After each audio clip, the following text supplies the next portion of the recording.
This winter we've endured a few ice storms, and while we're not out of the woods yet, we need to start looking at some of those trees that didn't fare so well this winter during those ice storms.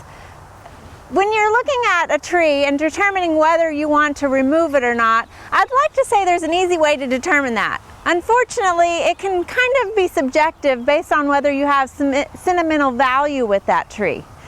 Now, there are a couple of factors you should consider, and the first being you want to look at your tree and see if there's any hazardous branches that could potentially fall down in the future, or if the tree itself has lost the integrity to be sound. The next thing you want to think about and look at is the shape of the canopy of the tree. If the canopy of the tree has lost over a third of it, you might consider removing that tree. The third thing to consider is how easy it is to replace that tree. Is it a fast-growing tree, and is it readily available in nurseries? Or maybe you really weren't that much of a fan of that tree and you want to consider getting something different. The fourth thing that you want to think about and look at is how much damage is done to the main trunk of the tree. If you look behind us, this tree has lost one of its leaders and has incurred significant damage to the trunk of the tree. Now, after you decide you want to remove a tree, you want to be honest with yourself and decide whether you can do it yourself or you need to hire somebody. When you hire an arborist, you want to make sure that they are ISA certified, and that stands for the International Society of Arboriculture, meaning you will know that your arborist that you're hiring will be doing the proper pruning procedures and also remove it safely. The other thing you want to make sure to ask your contractor is if they have insurance for any liability that might incur on your property. So we've determined that this tree needs to be removed, and we will be hiring professionals to do that.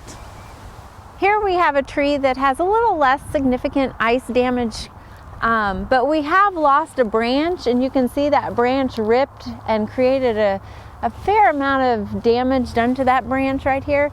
We're going to want to remove this branch just because anytime you have exposed surface area that's been ripped like that, it invites pathogens and potential decay into this tree.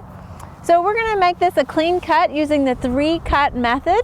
And the way you want to do that, first of all, we're going to identify where the branch collar is. You can see it's the swollen area where the branch meets the trunk of the tree, and you don't want to cut into these cells. These are the cells that will actively grow and callus over once we remove this branch. What we're going to do is cut 3 different cuts on this branch to remove it properly. The first cut we're going to make is an undercut. And we're going to do this a couple of inches outside of this branch collar. So we're going to do this first. The next cut that we're going to make is outside on the top. We'll draw a line there so that you can see. And this is going to be our second cut. And we're going to cut all the way through the branch here. Now, the reason why we're doing this is because if we just made a cut through the branch, what would happen is the tissue on the bottom would tend to rip down into the trunk of the tree. And this again is what we want to prevent. So by making this first undercut, that tissue will only rip back to this cut here. Now, the final cut that we're going to make is to clean off this here, and we will do that just outside of that branch collar. And again, we don't want to cut into those cells that are actively growing, because those are what's going to callus over and create a nice sealed wound. So if you're worried about making an improper cut, using this marker to write on here first is a great way to kind of see what you're going to do before you cut. Now, again, we're just going to follow the numbers. So we're going to make our first cut here. Safety first is always important. And the other thing is you want to make sure you have a nice sharp saw. So what we're going to do is just cut the undercut where that number 1 is.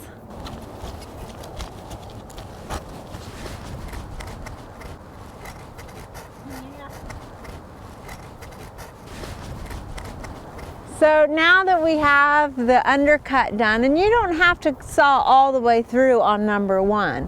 This is simply, again, to prevent that tissue from tearing down into the trunk of the tree. So now we'll move on to number 2, and we're gonna cut this all the way through. Again, this is so we take the weight of the branch off of.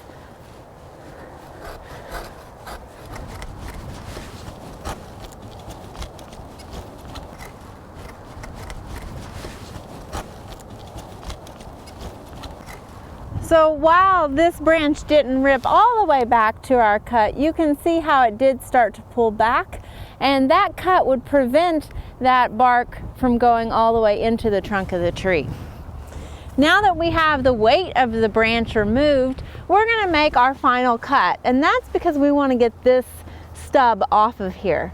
If we were to leave this, eventually this would start to decay and again create a spot for insects and pathogens to come into this tree.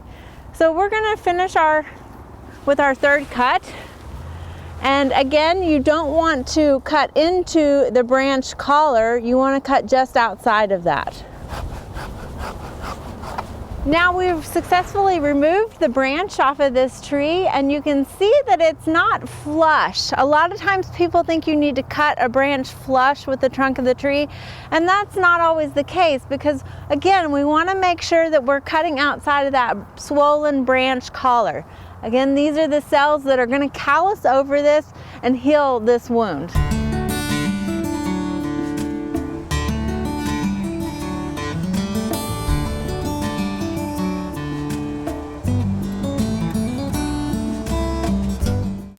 We hope you enjoyed this video. It's part of our Oklahoma Gardening YouTube channel.